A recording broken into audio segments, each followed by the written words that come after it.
Muy buenas noches y gracias por acompañarnos en Blanco y Negro. Desde enero del año 2000, la dolarización se convirtió en la boya de salvación de nuestra economía, la cual entre 1998 y 1999 debió soportar la peor de su crisis financiera, con la quiebra en efecto dominó de al menos 30 entidades bancarias, la devaluación en picada del sucre y una inflación que llegó al 95% propiciaron que el dólar sea hasta este momento la moneda oficial de nuestro país.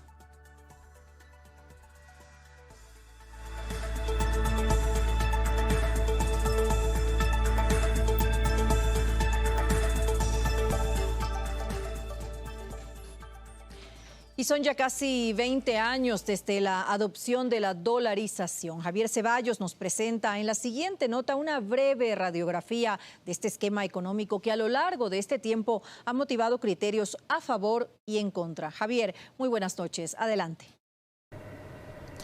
Gracias, María del Carmen.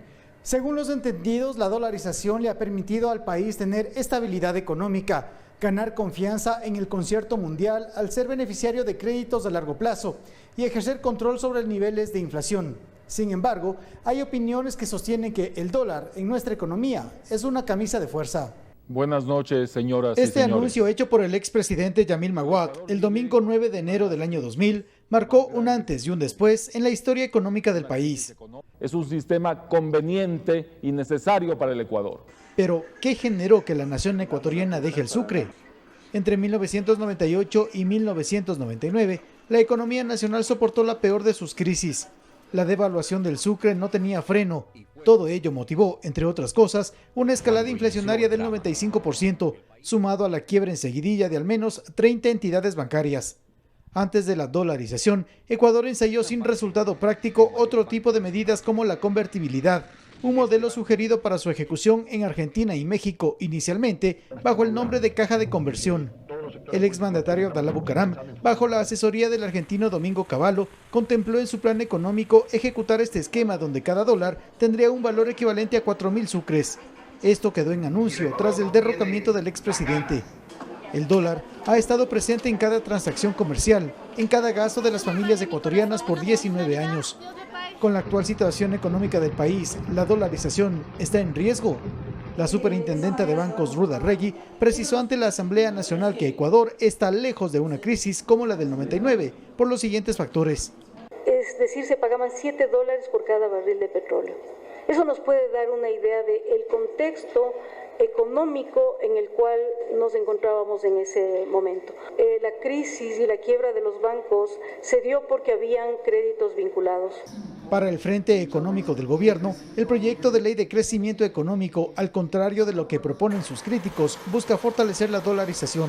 Los dos instrumentos hoy son claves, el del proyecto de ley y el del decreto. Poner en orden la economía es el camino trazado por el gobierno del presidente Lenín Moreno. La intención es que el nuevo gobierno deje de preocuparse de lo pendiente por pagar. Los proyectos de ley en el campo económico que se tramitan en la Asamblea, las reformas laborales que se remitirán a posterior al Parlamento, junto a los desembolsos de organismos multilaterales de crédito y demás medidas, apuntan a que en el 2021 el nuevo gobierno reciba una economía con cifras transparentes. María del Carmen, sigo contigo. Gracias, Javier, por este reporte. Y para conversar sobre este tema, presento a continuación a nuestros invitados de esta noche. Ellos son el ingeniero Marcos López, él es delegado del presidente ante la Junta de la Política y Regulación Monetaria y Financiera. Y también nos acompaña el economista Ramiro Crespo, analista económico. Gracias por acompañarnos. Hacemos una breve pausa y enseguida regresamos aquí en Blanco y Negro.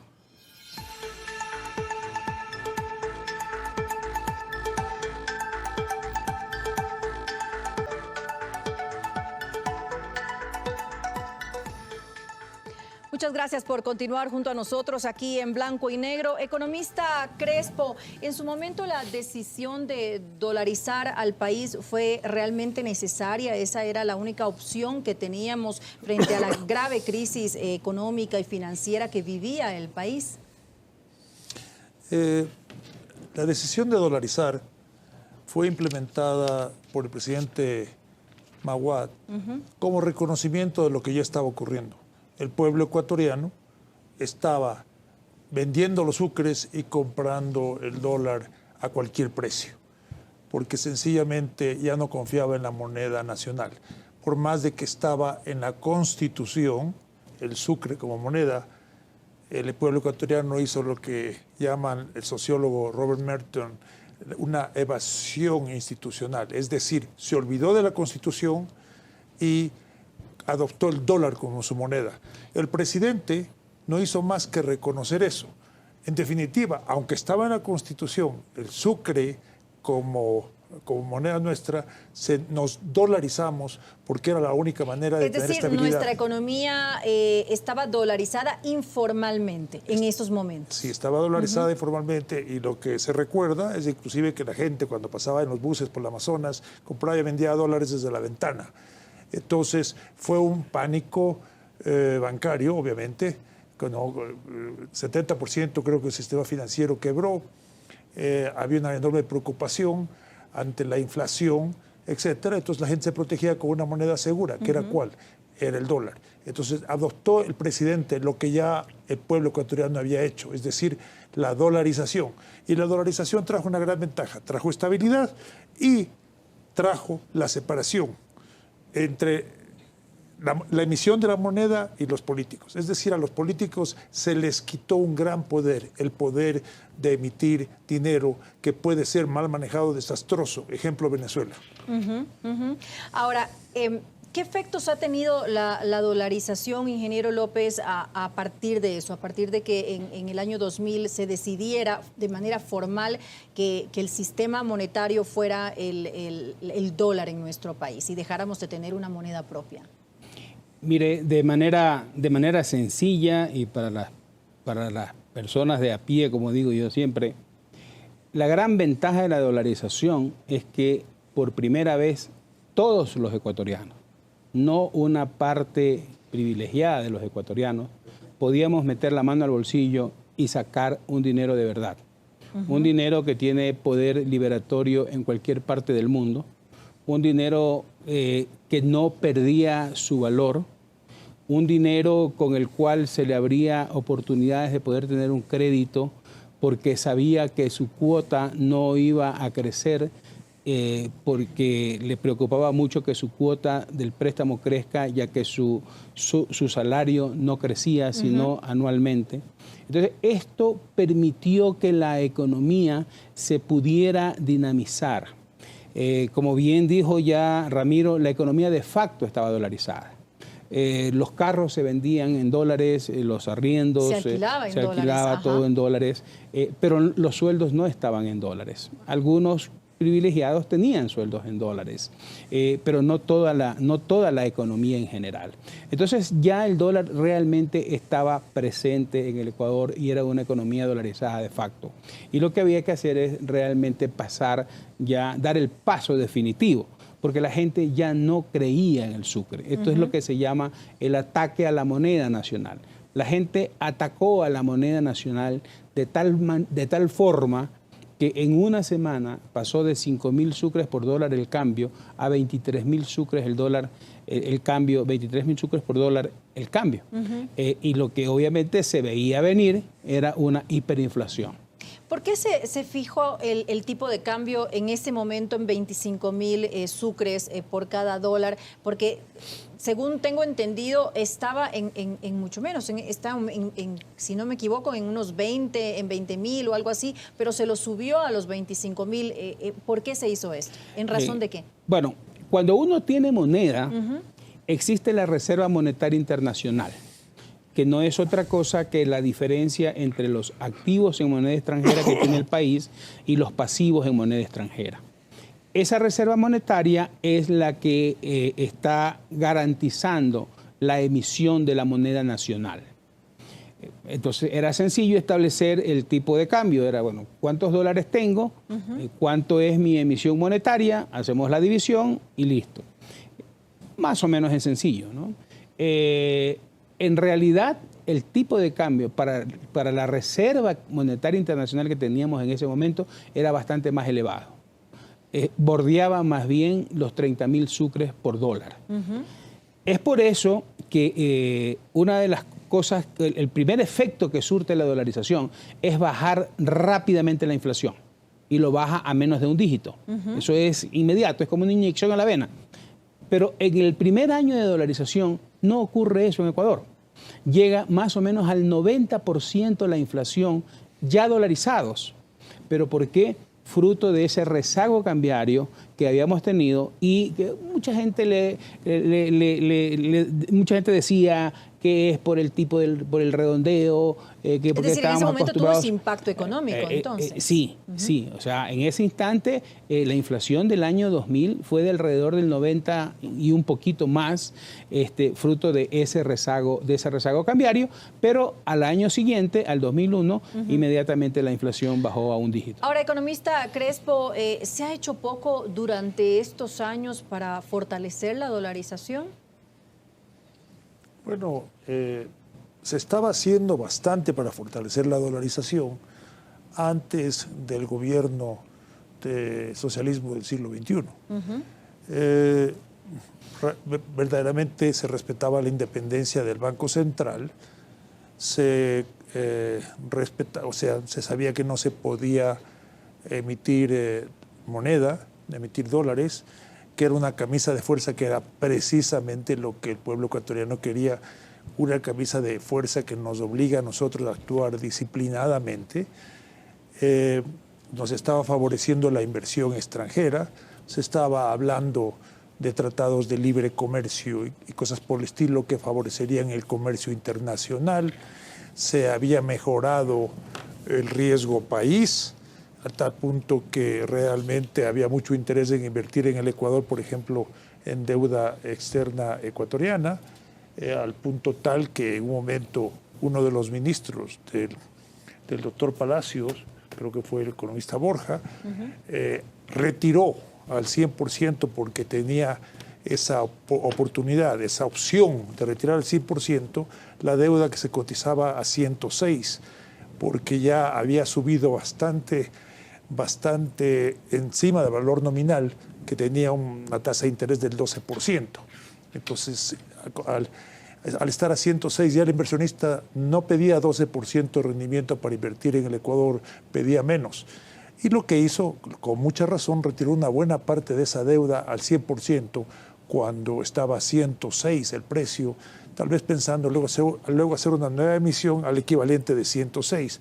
Todas esas cosas estaban ocurriendo hasta que vino el gobierno de la Revolución Ciudadana y decidió primero acabar con la independencia del Banco Central, acabar con los 4 balances del Banco Central, realmente declarar la moratoria de la deuda externa, no favorecer los acuerdos de libre comercio, básicamente expulsar o romper los acuerdos con compañías petroleras, aumentó el riesgo país, etcétera, etcétera, cosas que hicieron que realmente lo que se tenía que hacer para favorecer la dolarización, que era básicamente hacer una economía mucho más productiva, porque como no nos podemos, como no se puede, como llaman, soberanía monetaria, que un gobierno irresponsable es una barbaridad. Entonces teníamos que hacer otro tipo de estructuras, de reformas, reforma laboral, reforma tributaria, aumentos de la productividad y cosas por el estilo. Eso en la época...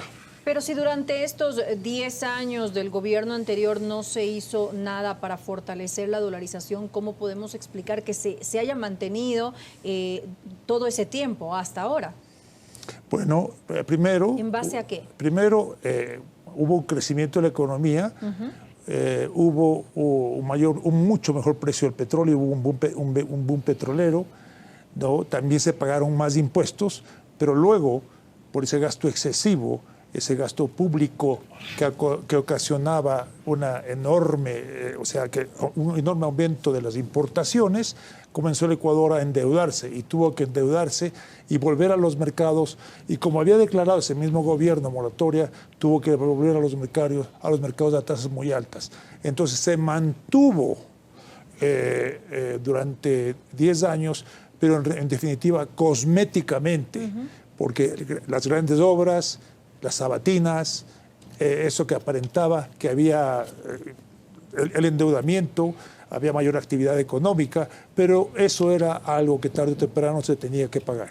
Ahora, ingeniero López, ¿por qué es tan importante la autonomía del Banco Central para mantener la dolarización? Eso está incluido en la Ley de Crecimiento Productivo, justamente que ha sido enviada a la Asamblea Nacional. Sí. Mire, el tema de la autonomía del Banco Central no es una defensa nueva que yo la hago. Acá tengo, como usted puede ver, esta es una revista que se imprimió en abril del 2010, en donde dice: el Banco Central del Ecuador incumple con la ley. Es decir, ya aquí el Banco Central del Ecuador reconoce ante el señor licenciado Francisco Velasco, presidente de la Comisión Especializada Permanente del Régimen Económico y Tributario y su regulación y control, que no estaba cumpliendo con la ley de los 4 sistemas de la dolarización. ¿Por qué no se estaba cumpliendo con la ley? Porque habían comenzado una suerte de lo que se llama el ensanchamiento del balance del Banco Central del Ecuador. ¿Qué es lo que tiene que hacer un banco central que no tiene moneda? Tiene que manejar la reserva de esta manera. A nosotros nos entregan, al Banco Central se le entrega depósitos que vienen del público o se le entrega depósitos públicos. ¿Qué viene del público? Todos les hemos dado dinero, dólares de verdad, y nos han dado unas moneditas que dicen 50 centavos, pero de nada. Eso suma más o menos 80 millones. Las reservas bancarias, nosotros le entregamos a la banca nuestro dinero y el Banco Central se queda con un 5% porque dice: yo soy más seguro que la banca. Entonces, ese dinero está aquí. El dinero de la seguridad social está aquí. ¿Okay? Entonces, en resumen, aquí teníamos 6.500 millones de dólares de depósitos y existía 6.500 millones de reserva. ¿Okay? ¿Para qué sirvió eso? En diciembre del 2008, el barril de petróleo baja a $29 y se da esta crisis que va hasta mayo del 2019. Y sucede esto: los dueños de la plata, que son los depositantes, giran y disminuyen sustancialmente a 3.200 millones los depósitos. Pero como aquí este tanque de la reserva estaba lleno, no había problema. Se pagó y bajó simplemente al mismo nivel, a un nivel parecido al que estaba acá. ¿Qué es lo que hace la revolución ciudadana o este gobierno del socialismo del siglo XXI? Incumplir con la ley, y nos deja en mayo del 2017 esto que se le entregó así, nos deja así. Es decir, se eliminaron esos fondos de reserva que tenían y pasaron ¿qué? Al presupuesto. Bueno, se eliminó los 4 sistemas en el balance general del Banco Central. Entonces los depósitos sumaban 9.900 millones, pero la reserva apenas llegaba a 2.800 millones. Es decir, habían 7.100 millones de dólares de hueco entre los depósitos y la reserva. Un banco central que hace esto en dolarización, lo que está haciendo, en buen resumen, es emitir inorgánicamente dólares. Es decir, que no tienen un respaldo. No los podemos imprimir, pero sí lo pudieron emitir contablemente. Ahora, esto no fue el primer intento aquí. Este es el tercer intento. En el primer intento, si ustedes se recuerdan, intentaron ponernos una moneda paralela. Así es. Las UDIs, las famosas unidades de intercambio social, que era un billete impreso y que circuló en la zona del Austro. Entonces quisieron ponernos esa moneda. Como no resultó, luego dijeron, bueno, si no me resulta físicamente, vamos por el lado electrónico. Y se quiso emitir el dinero electrónico. Pero la gente tampoco lo aceptó. Pero como lo que necesitaban era no bajar el nivel de gastos para poder mantener la popularidad que ellos ya tenían, ¿verdad? Entonces, ¿qué hicieron? Recurrieron a endeudamiento y por último terminaron ensanchando el balance del Banco Central. Ahora, obviamente todo mundo es general después de la guerra. Miren, en julio del 2012, cuando hablamos sobre las políticas económicas del país, yo escribo un artículo en esta misma revista y concluyo diciéndole: se podrán tomar muchas medidas directas o indirectas para frenar las importaciones, porque estábamos con un freno a las importaciones impresionante en ese momento.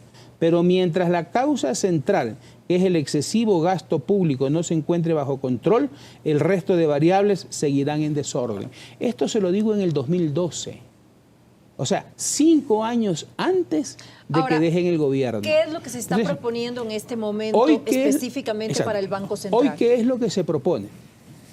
Antes existía un directorio del Banco Central, una junta bancaria y un Consejo Nacional de Valores. En el 2014 viene el Código Orgánico Monetario y Financiero y hace una sola de todo eso.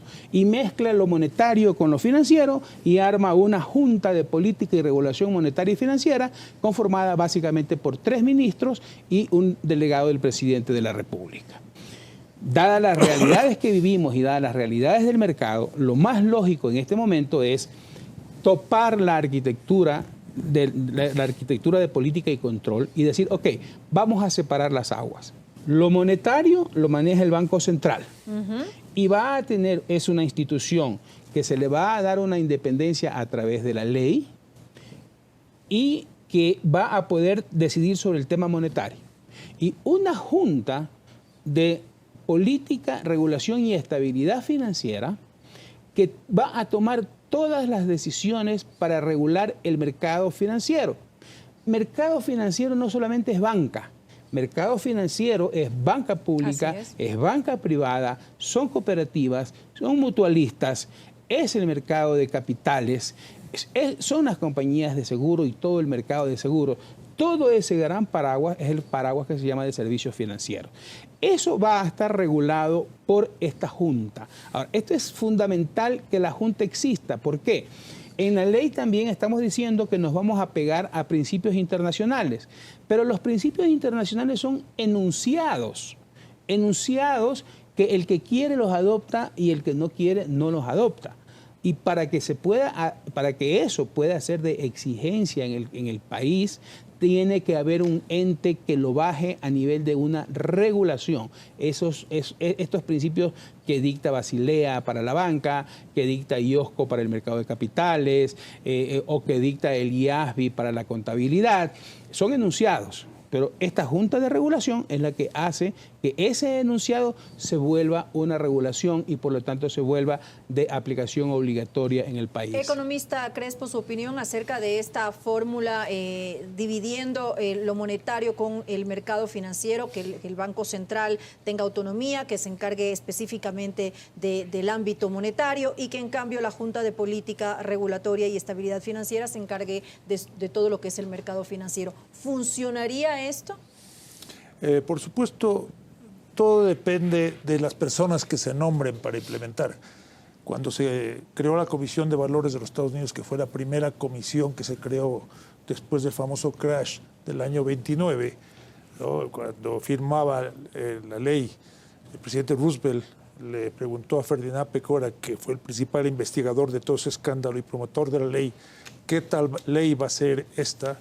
Ferdinand, el otro le contestó, señor, depende de la gente a la que nombre.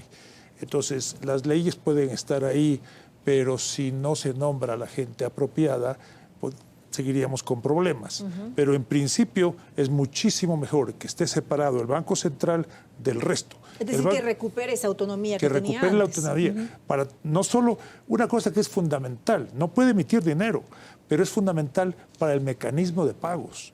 El Banco Central es fundamental para el mecanismo de pagos. Sirve como cámara de compensación de todos los bancos.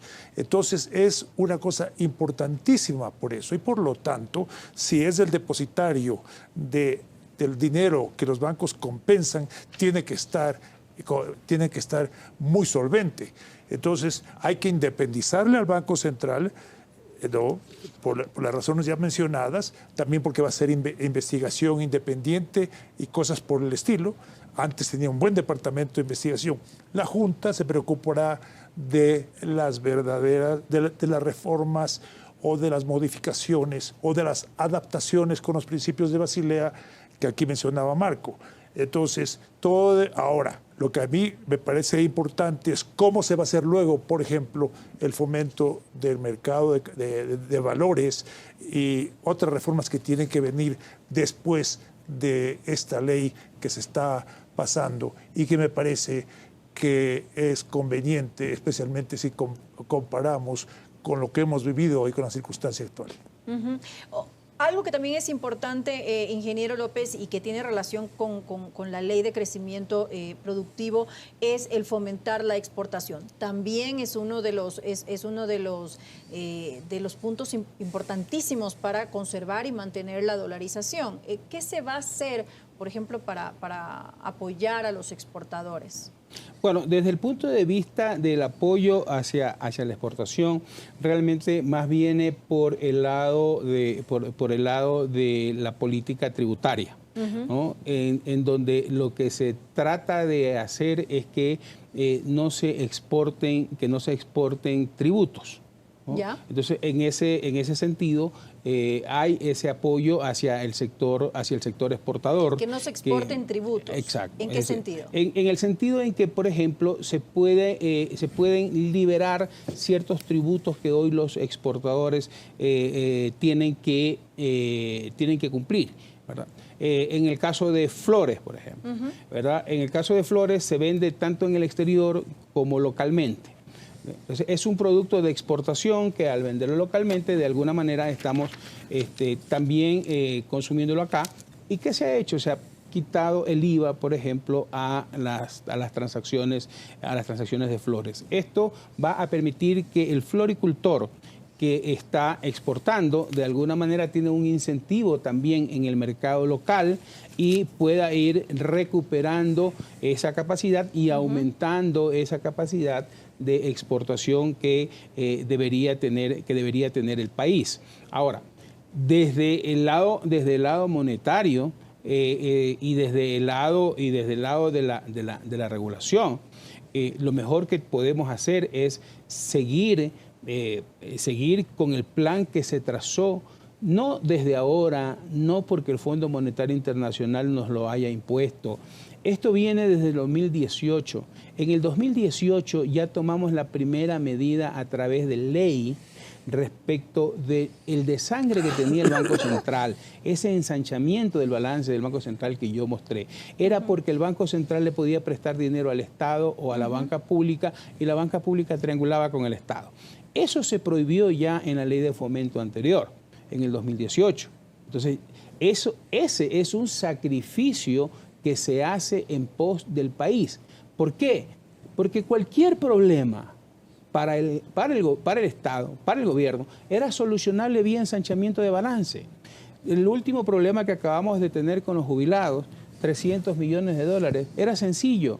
Banco Central, 300 millones de dólares, lo ponía en el activo y en el pasivo simplemente acreditaba una cuenta.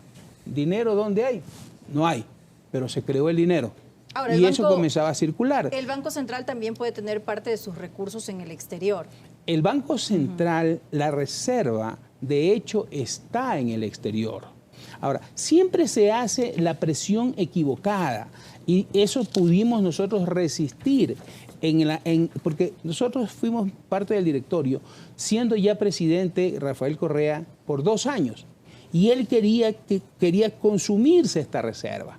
Y nosotros le decíamos, no se puede, no haga la presión aquí, haga la presión acá, que son los dueños de la plata. Esta es la gente que tiene que girar. Si la reserva es 1.000 y los depósitos es 1.000, no me importa. Si la reserva es 10.000 y los depósitos son 20.000, me preocupa. Entonces, esto es lo que mantuvimos durante 2 años. ¿Gracias a qué? Gracias a que había una autonomía, gracias a que el presidente de la República no nos podía pedir una renuncia. Entonces, esa autonomía que hace que la dolarización siga funcionando, también para los exportadores es importante, porque ya no tienen que trabajar y no tienen que preocuparse respecto del tipo de cambio, de dónde está mi tipo de cambio, de qué es lo que tengo que hacer, de cuántas cosas debo hacer. El trabajar con dos monedas al mismo tiempo para un exportador, claro, bueno, pero eso ya lo tiene, complica. Eso ya lo ha vivido el sector exportador desde hace casi 20 años, desde que se dolarizó el Ecuador. A lo que me refiero es importante el apoyo a este sector, al sector exportador. ¿Por qué? Porque eso significa ingreso de dólares al país. Entonces, para mantener la dolarización, entre otras cosas, es básico que haya dinero que ingrese, ya sea por inversiones, ya sea por exportaciones, es decir, hay un sinnúmero de actividades que pueden sumar para esto. Las exportaciones por eso tienen esa importancia para que se fortalezca la dolarización, y esa fue justamente mi inquietud hacia usted. Por ejemplo, algo importante es el ISD, que ahora conocemos que el ISD se lo está reduciendo al 50% para lo que son materias primas, para lo que son insumos y bienes de capital. Sin embargo, ahí tengo una duda, y una duda que traslado, que ya la ha hecho el Comité Empresarial Ecuatoriano, y tiene relación con que el ISD quedaría en el 2.5%. Sin embargo, se elimina la compensación a través de un crédito tributario. Es decir, anteriormente, por más que fuera el 5% de los impuestos a la salida de divisas, se le devolvía al exportador a través de un crédito tributario ese valor. Y con lo que consta ahora dentro de las reformas tributarias, esto ya no está considerado. Entonces, ¿qué pasa ahí? ¿Qué tan afectado puede verse el sector exportador con esta medida, economista Crespo? Bueno, yo entiendo que más bien se va a acelerar el tiempo de devolución, del drawback que se llama. No que no se le va a devolver el dinero. Corrígeme si estoy equivocado, pero esa es la impresión que yo tengo, de que más bien se va a acelerar la devolución.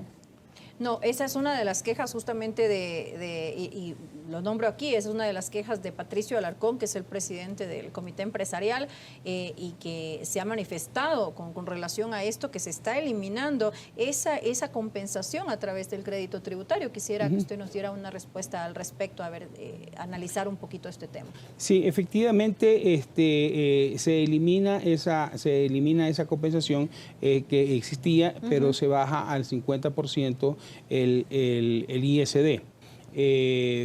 Parecería ser que no tiene ningún efecto, pero sí hay un efecto positivo, ya haciendo sumas y restas en el tema. Si bien es cierto, no es una devolución, no es un impacto directo, ¿verdad? Pero sí tiene un impacto indirecto y posterior al ser deducible ya dentro de los gastos.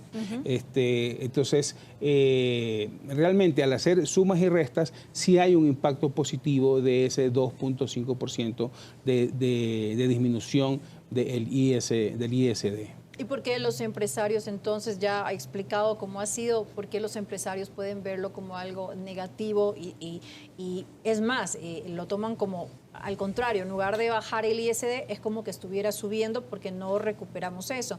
¿Están acertados o hay tal vez un malentendido en cómo se está, como usted nos está explicando, cómo se está proponiendo esto? Contesta tú, que tienes la idea más clara.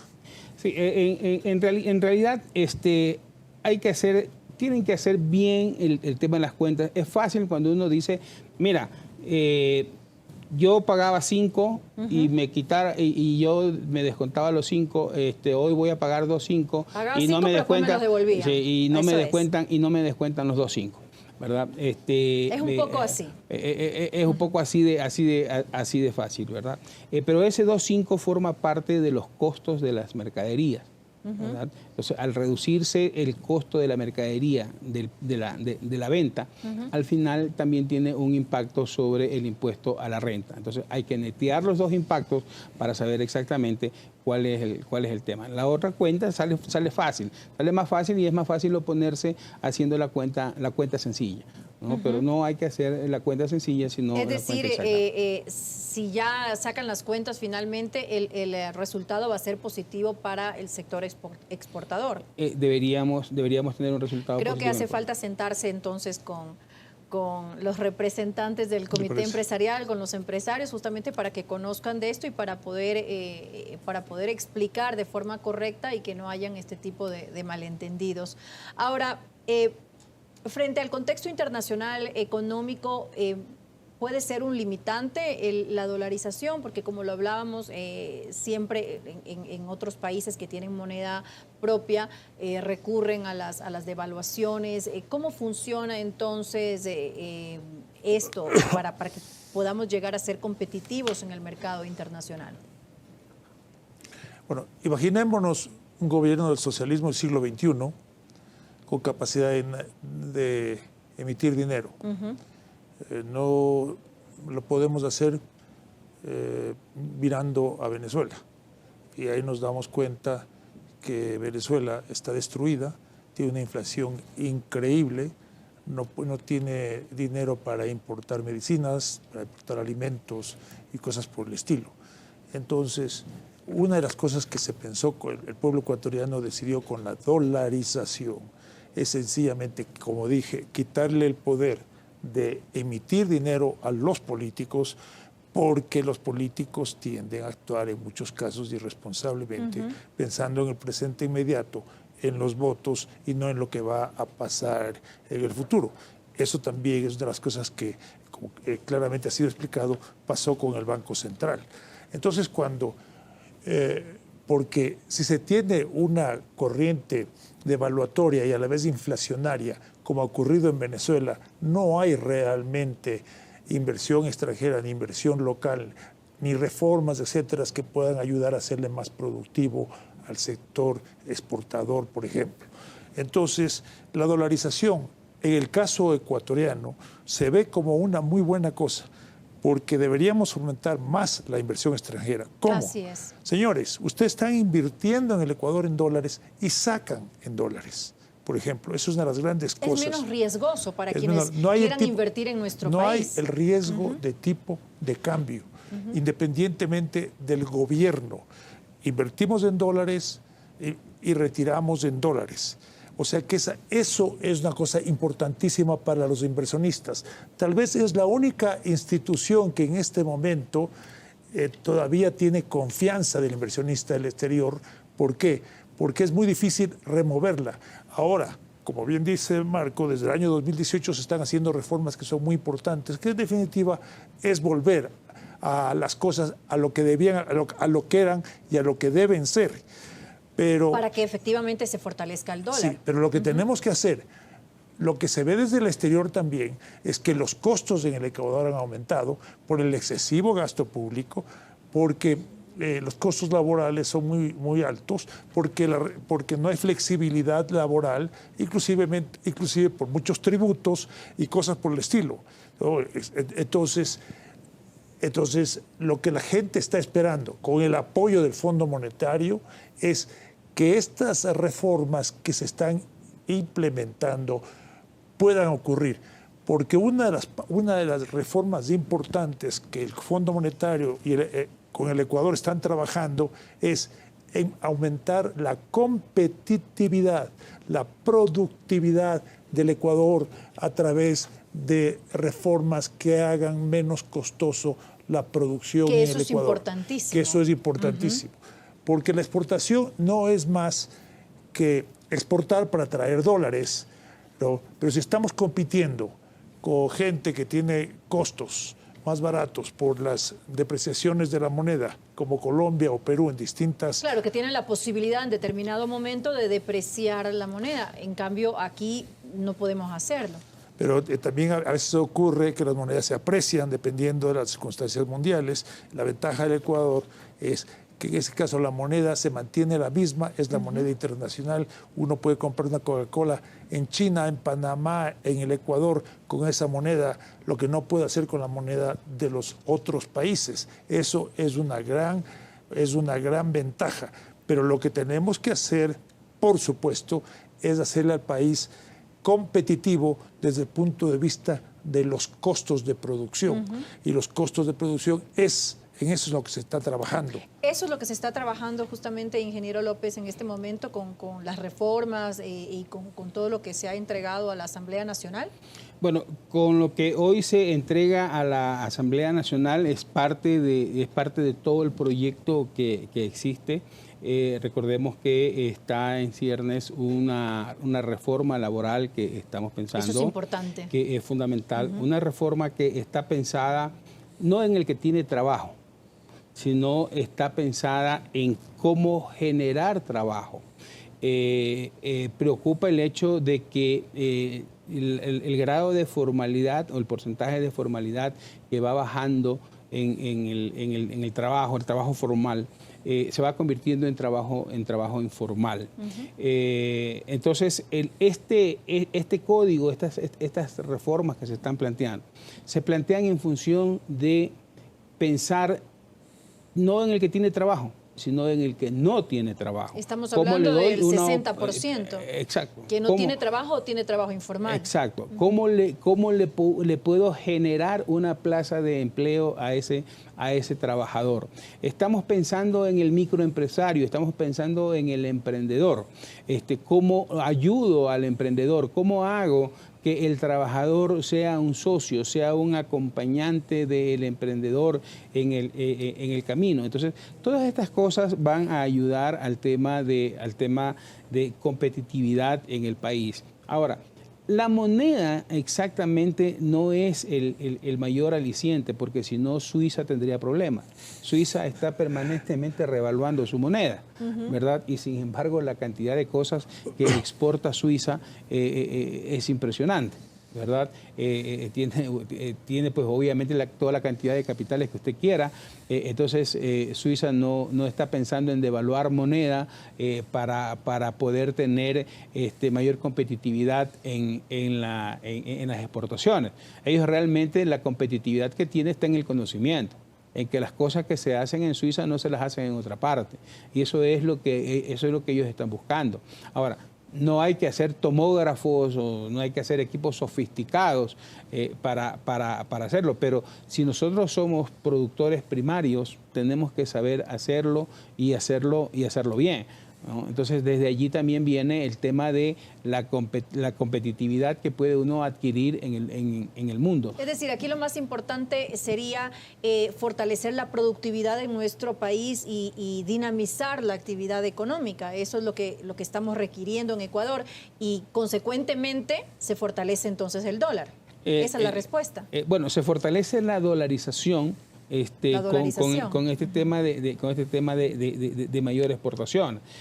Pero lo importante acá, si queremos salir de donde estamos, es que el Fondo Monetario Internacional no nos va a sacar de esto, ni el Banco Mundial, ni la CAF, ni el FLAR.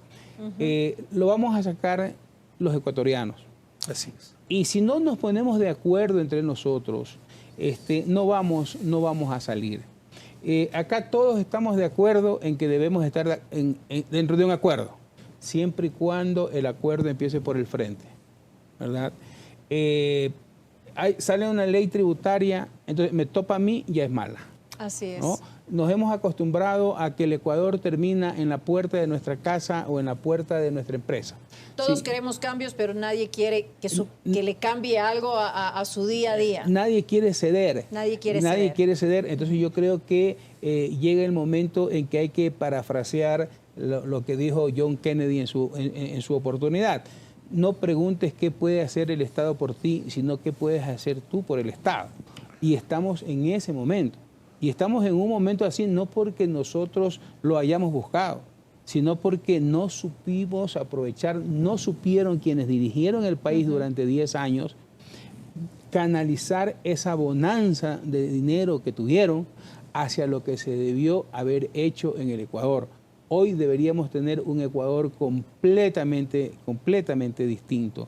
Yo no digo que hoy deberíamos tener un Ecuador que esté produciendo tomógrafos, pero sí creo que deberíamos tener un Ecuador muchísimo más productivo y muchísimo más dedicado a la producción que lo que tenemos hoy. Lamentablemente perdimos 10 años. ¿Se puede pensar en un Ecuador sin dolarización a estas alturas? Haciéndole una pequeña corrección a este hombre sabio, John Kennedy dijo, no pienses, o sea, no te preguntes qué el país puede hacer por ti, sino tú por el país, más que por el Estado.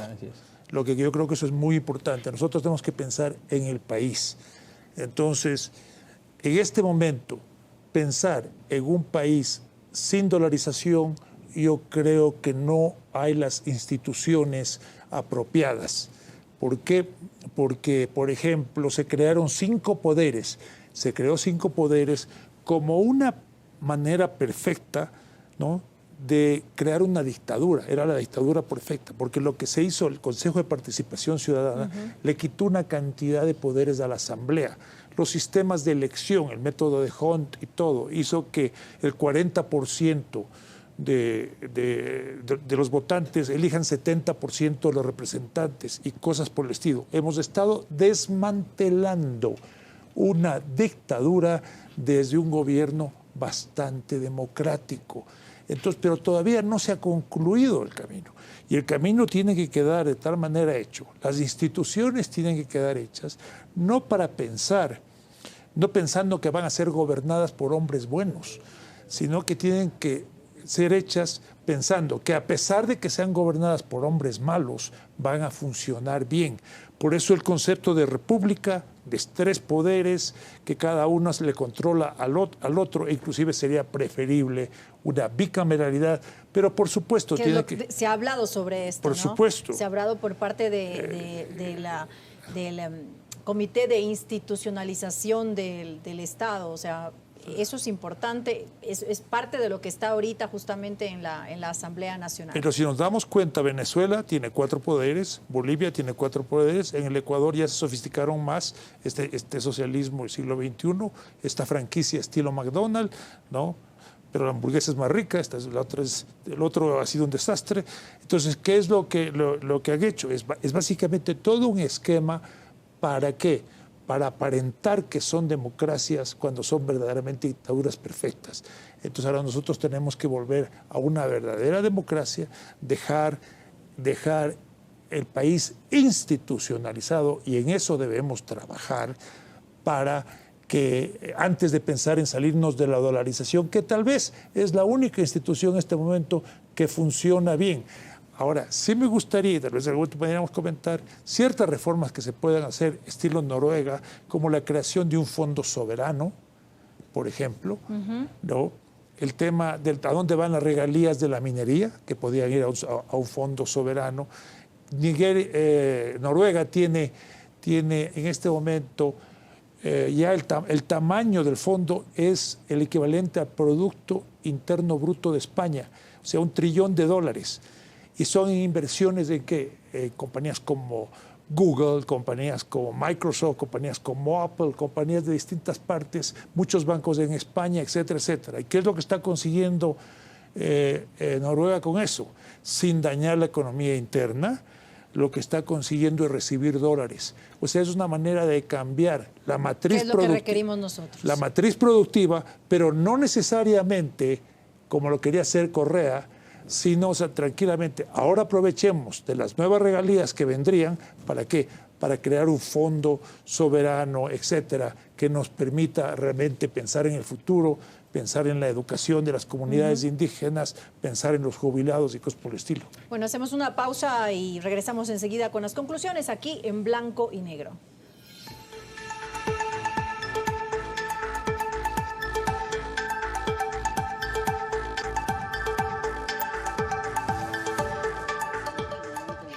Regresamos en este momento con las conclusiones aquí en Blanco y Negro. Ingeniero López, usted nos quería comentar algo justamente sobre lo que estaba sugiriendo el economista Crespo antes de ir al corte comercial. Sí, efectivamente, en la reforma de ley está considerado ya la creación de un fondo con los excesos del precio del petróleo, ¿no? Que van a servir fondos que lamentablemente existían pero los desbarataron ya se tenía alrededor de 1.300 millones de dólares en esos fondos y fueron absorbidos todos en el presupuesto general del Estado. Y en ese momento ya no tenemos fondos. 1.300 millones por el 2008, 2008.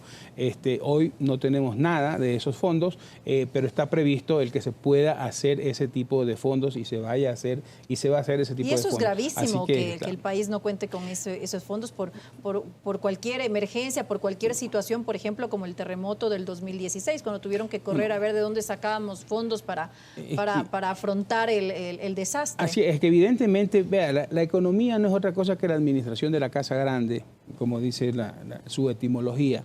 Y si usted le pregunta a la esposa de un jardinero o a la esposa de un techador cómo administra su economía, así debieron haber administrado la economía del Ecuador. Un techador sabe que mientras llueve tiene harto trabajo.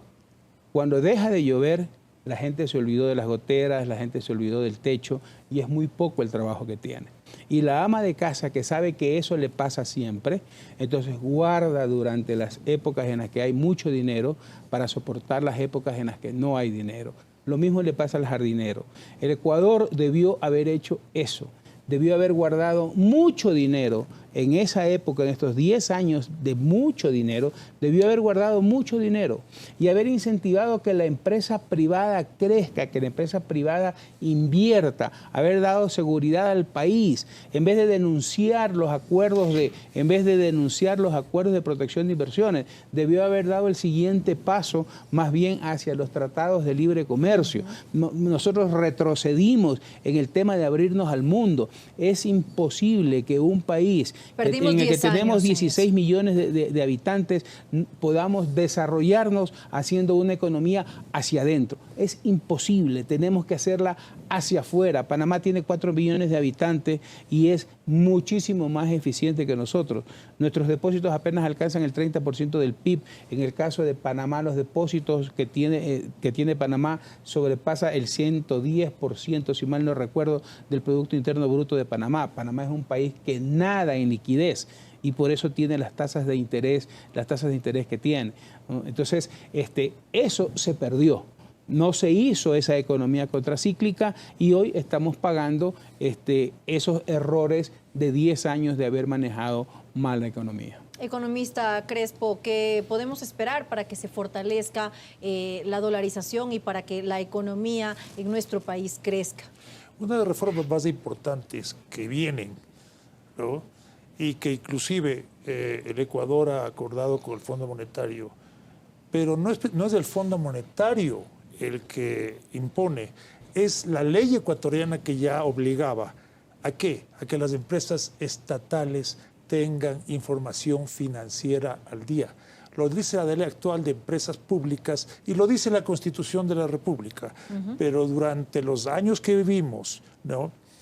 Y el Contralor tiene la obligación de nombrar una auditoría externa especializada para las empresas estatales. Eso nunca ocurrió en la época de Correa. Entonces, pensemos, por ejemplo, las petroleras. Las petroleras no sabemos qué mismo hay dentro, cuán eficientes son, etc. Pero si usted ve que las petroleras no se sabe inclusive si realmente exportan lo que dicen que exportan y cosas por el estilo, si ganan lo que no sabemos cuánto ganan, etc. Entonces, mañana, y aparte de eso le mezcla con el contrabando que favorecen por el subsidio, entonces puede haber inclusive una conexión entre este tipo de cosas. La falta de información aquí, la opacidad. Falta de transparencia. Falta de transparencia. Entonces, al tener balances auditados y como quiere el presidente Moreno y como quiere el ministro de Finanzas y creo que genera el gobierno, llevarles a las bolsas mundiales, vamos a tener un verdadero cambio, como tuvo Petrobras, que Brasil se volvió de importador, se volvió exportador de petróleo, como tuvo Ecopetrol, que tiene Colombia menos reservas que el Ecuador y ahora produce 1 millón de barriles. Eso vamos a poder nosotros hacer. En vez de que se metan en la selva amazónica y la sigan destruyendo, Petroamazonas podría muy bien salir a explorar en el exterior. Y otra cosa importante, hay lo que se llama el acuerdo EITI, que quiere decir Extractive Industries Transparency Initiative, la iniciativa de transparencia para las industrias extractivas. Las compañías mineras que están aquí, etcétera, etcétera, ya cumplen esas normas, están encima de eso, ¿no? Que son industrias también basadas, o sea, la institución estaba, o la organización está basada en Oslo, han firmado más de 70 países y el gobierno ecuatoriano estaba renuente a firmar, seguramente porque los principales contaminadores en muchos casos son las mismas empresas del Estado. Al nosotros entrar en este acuerdo, vamos a tener como ecuatorianos una enorme transparencia y eso es lo que yo creo que es uno de los cambios más importantes que se vienen sin necesidad de realmente un verdadero cambio de la ley, porque ya está mucho de esto en las leyes actuales. Me quedo entonces con eso. Quiero agradecer a nuestros invitados de esta noche, el ingeniero Marcos López y el economista Ramiro Crespo. Gracias por habernos acompañado aquí en este espacio y a ustedes también, amigos televidentes, gracias por acompañarnos. La dolarización cuenta actualmente con el respaldo de la gran mayoría de ecuatorianos, porque trajo consigo estabilidad monetaria a nuestro país. Ese respaldo es precisamente su mayor fortaleza, porque los ciudadanos conocen los beneficios de tener una moneda que permite un poder adquisitivo mínimo y eso de alguna manera genera cierta confianza en la economía a mediano o a largo plazo. El compromiso de este y de los próximos gobiernos es asegurar medidas y medios que fortalezcan y mantengan la dolarización para brindar tranquilidad y evitar ese halo de duda que puede existir sobre su sostenibilidad a futuro. Gracias por acompañarnos. Nos vemos la próxima semana nuevamente aquí en Blanco y Negro.